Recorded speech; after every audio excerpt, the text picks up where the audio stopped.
For this tutorial, we're going to learn about slope and rate of change and how they relate to a linear function. So let's get started. So to start off, we have a graph here, or some coordinate axes.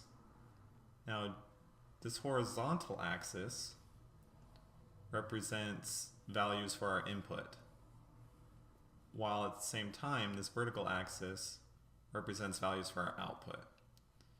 Now, typically the horizontal axis is represented with our variable x, or the input variable. Now, another name to classify this would be the independent variable. So our input could also be classified as the independent variable. And at the same time, our output, another classification for that would be the dependent variable. Now the reasoning behind this is because whenever we're working with functions, the output depends on whatever the input is. Thus the names dependent variable for output and an independent variable for our input. So let's take a look at an example of a function. So here we have this line, and there are a few key aspects we want to be able to pull from it that will help us to better understand linear functions. Now the first thing are its intercepts. So an intercept is where the line crosses a particular axis on the graph. So for example, if we wanted to know what the vertical intercept was, we would see where the function crosses the vertical axis. So for us, that would be right here. And if we were to label this ordered pair, the input would be 0, and the output would be 2. Now for any vertical intercept, if you notice, since it's always going to be on the vertical axis, x will always be 0. Because if we're on the axis here, x will never be positive or negative. It'll be right on the line. So for a vertical intercept, x will always be 0. And similarly, with a horizontal intercept, that's where the function will cross the horizontal axis. So for us, that happens right here. Now if we label this ordered pair, we would see that it is 6 for our input and 0 for the output. And again, since a horizontal intercept will always lie on this horizontal axis, y will always be 0. Because if we're on this axis here, y won't be positive or negative. It'll be right on this line here, causing it to always be 0. So that's the basics behind intercepts. Now let's take a look at another aspect, and this would be the slope. Slope represents how the output changes with respect to how the input changes. So a way that we could show this relationship is by saying that slope equals the change in y over the change in x. Now for us, this triangle here is actually a Greek letter delta, and for math it represents change.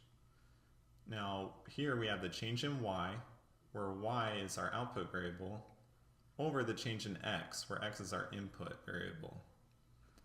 Now let's use this relationship here to help us find the slope of this line that we have.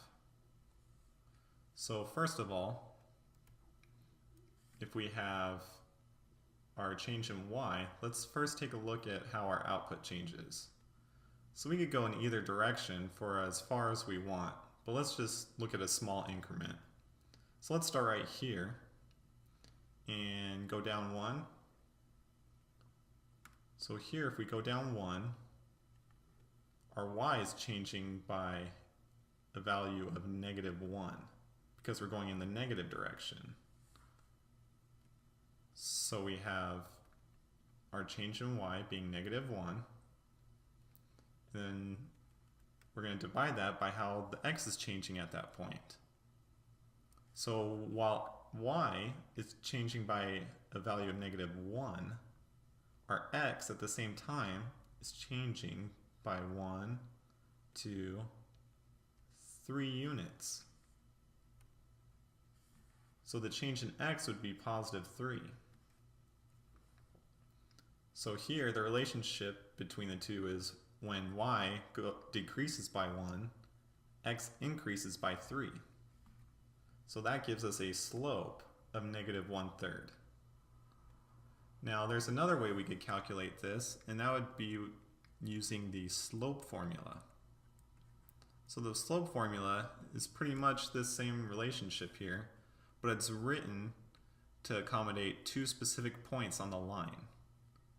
So we could find slope by taking the y value from the second point and then subtracting the y value from the first point, and then divide that by the x value from the second point minus the x value from the first point.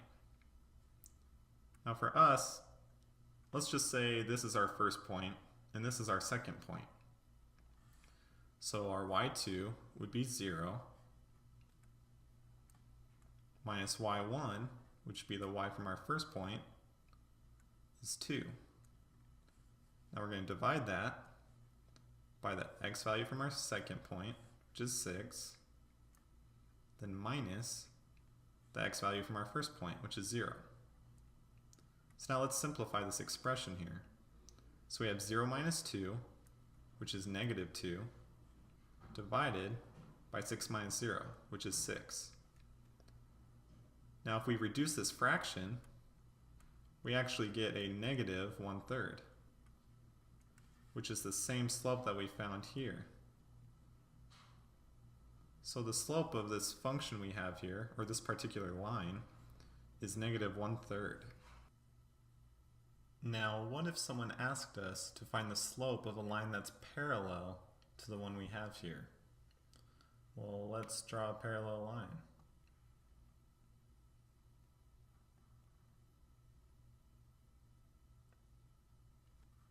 So here we have a line that is parallel to the one we already have.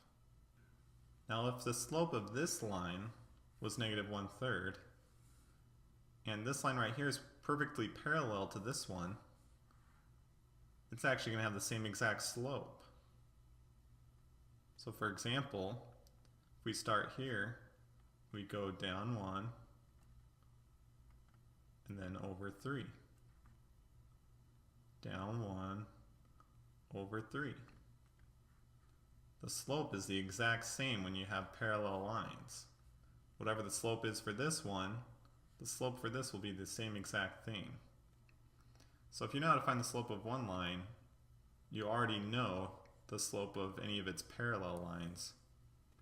Now, what about if a line is perpendicular to this line we have here? For example, this line. What if somebody asked us how to find the slope of the perpendicular line? Well, let's take a look at that with example 2. So we have a couple of different methods. We could either look at the relationship like we did here, or use the slope formula. Well, let's just use the slope formula. So first let's find two ordered pairs that will work for us. Now, probably the easiest ones to spot would be this one right here and this one right here. So let's first take this one. So that would be -1, 0. And this other one right here is 0, 3. So let's use those points to find the slope.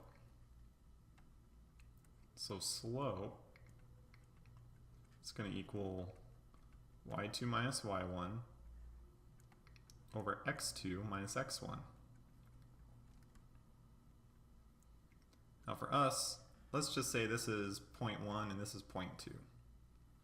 So our y2 is going to be 3 minus our y1, which is 0. That's going to be divided by our x2, which is 0, minus our x1, which is a negative 1. So here you have to be careful. We're still subtracting the 2, but since our x1 is a negative, we have a double negative here. So when we simplify, we'll have the 3 minus 0, or 3, divided by a 0 minus a negative 1. So this double negative will make it a positive. So we have 0 plus 1, which just gives us 1. And 3 divided by 1 is 3. So the perpendicular line has a slope of 3. Now you may notice something here. So we have this for the perpendicular line, and we have this as the slope for our original line. Now there is a relationship here. If you know the slope of one line, you know how to find the slope of the perpendicular line. For example, with our original, negative 1/3, if we want to find the slope that's perpendicular to it, is we first take the reciprocal. So when we take the reciprocal of this, we get a negative 3/1. So all we did was flip the top and bottom. But then we need to take the opposite of it as well. So we need to take what we have here and multiply it by a negative 1. Now when we do that, we have a negative 3/1 times a negative 1. Now negative times negative leaves us with a positive. And a 3/1 times 1 is just 3/1, which gives us that 3 that we found over here. So if you have a slope of a line, and you want to also find the slope of a line perpendicular to it, you could take the slope that you have, and then just find the reciprocal, and then the opposite of it. And then you'll have the slope of that perpendicular line.